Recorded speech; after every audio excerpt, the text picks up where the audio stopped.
মুসা কালিমুল্লাহর উম্মতদের কি পরীক্ষা নিয়েছিলেন আল্লাহ তাআলা। আর সেই সময় মুসা কালিমুল্লাহর উম্মতদের কি শান ছিল, কি মান ছিল, কি ইমানি পাওয়ার ছিল, কি ইমানি শক্তি ছিল, এইটা যদি আমরা শেষ নবীর উম্মত জানতাম, দেখতাম, বুঝতাম, তাহলে আজ এই অবস্থায় আজকে আমাদের ইমানের যে হালত, ইমানের যে মাকসাদ, এটা আমাদের থাকতো না যদি জানতাম। মুসা কালিমুল্লাহর উম্মতদের এমন শান ছিল, এমন ইমানি পাওয়ার ছিল, এমন ইমানি শক্তি ছিল, যেটা আল্লাহ তাআলা কঠোর থেকে কঠোরতম পরীক্ষার মাধ্যমেও সেই মুসা কালিমুল্লাহর উম্মতদের পরীক্ষায় পাস করেছে বলে সুবহান। সেই মুসা কালিমুল্লাহর উম্মতদের একজনের ঘটনা কিতাবের মধ্যে এসেছেন। ফিরাউনের স্ত্রী বিবি আসিয়া, নাম শুনেছেন? উনি এক সময় মাথায় চিরুনি দিয়ে চুল আঁচড়াচ্ছিলেন, এমন তো অবস্থায় চিরুনিটা তার হাত থেকে পড়ে যায়।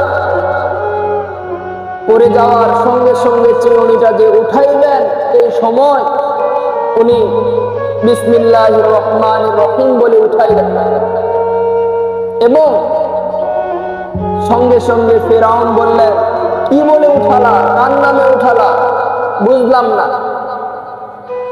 তখন বিবি আসিয়া বললেন, তোমার মালিক, আমার খালিক, তোমার সৃষ্টিকর্তা, আমার সৃষ্টিকর্তা মুসা কালিমুল্লাহর রব, আমার রব, তিনি তো রাসূল যে মুসা কালিমুল্লাহ, সেই রবের নামে আমি চিরুনি উঠালাম। বলে, কি বলো, তুমি কি জানো না এই পৃথিবীর রব, তোমার রব, এই সমস্ত কিছুর কুল কায়নাতের রব আমি ফিরাউন? জুড়ে বলেন নাউজুবিল্লাহ। তুমি কি এটা মানো না? বললো, তুমি যখন শুনেই ফেলেছো আমার রব একমাত্র আল্লাহ, এটার উপর দেখে লাভ নাই, প্রকাশ করে দে আমি একমাত্র আল্লাহ তাআলার গোলাম, যে আল্লাহর জন্য আমি আসিয়া পাগল, যার প্রেরিত রাসূল মুসা কালিমুল্লাহ, যার উম্মত আমি আসিয়া, যখন প্রকাশ হয়েছে এটা আর গোপন রেখে লাভ নাই। আমি ফিরাউনের খোদাইত্ব মানি না, আমি একমাত্র খোদাইত্ব মানি কার? জোরে বলেন কার?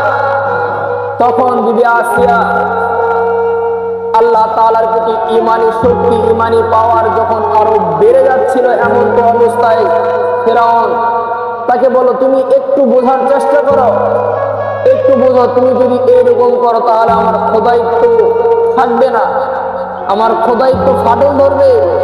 যদিও তুমি প্রকাশ করে দিয়েছো, আমার কানে কানে একটু বলো যে তুমি আমাকে খোদাইত্ব মানো। নাউজুবিল্লাহ। তখন বিবি আসিয়া বললেন, আমি এমন রবের গোলামি করি না, আমি এমন রবের খোদাইত্ব মানি না, যে রবের খোদাইত্ব, যে রবের গোলামি তোমার কানে কানে বললে ওই রব শুনবে না, এমন তো নয়। ওই রব শুধু মুখের কথা নয়, অন্তরের কথাও জানে, দিলের কথাও জানে, এমনকি যেটা আমি মুখ দিয়ে বলি না, অন্তর দিয়ে ভাবি, এই কথাও জানে কি জানে না? আল্লাহ তাআলা সব জানে।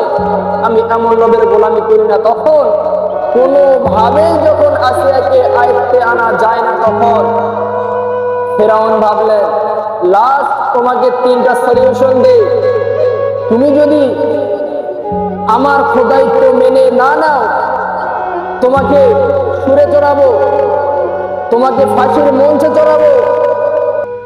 এখনো কি চাও না আমার খোদাইত্ব মেনে নিবা না, আমাকে রব বলে মানবা না?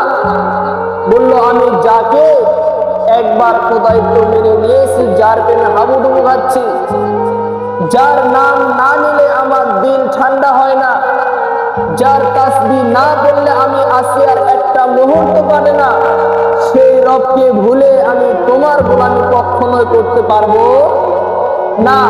তখন ফাঁসির অর্ডার দেওয়া হলো, ঘোষণা দেওয়া হলো।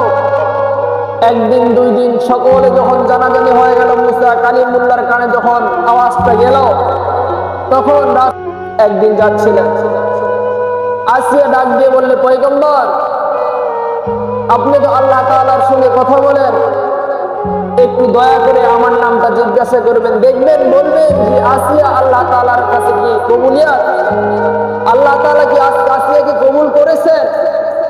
আসিয়া কি আল্লাহ তাআলার প্রিয় বান্দি হতে পেরেছে? হে পয়গম্বর, আপনি এতটুকু জিজ্ঞাসা করবেন, শুনবেন।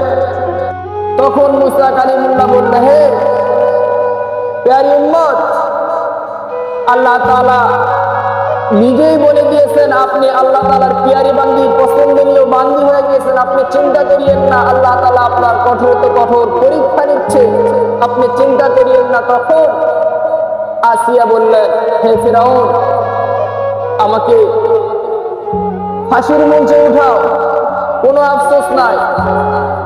তখন ফাঁসির মঞ্চে যখন নিয়ে যাওয়া হচ্ছে, যাইতে যাইতে ভয়, অসংখ্য লক্ষ লক্ষ মানুষের সামনে আছে, এমন পরীক্ষার কঠিনতম অবস্থায় আল্লাহ তাআলার কাছে আসিয়া হাত উত্তোলন করে দোয়া করলেন, দয়ার মালিক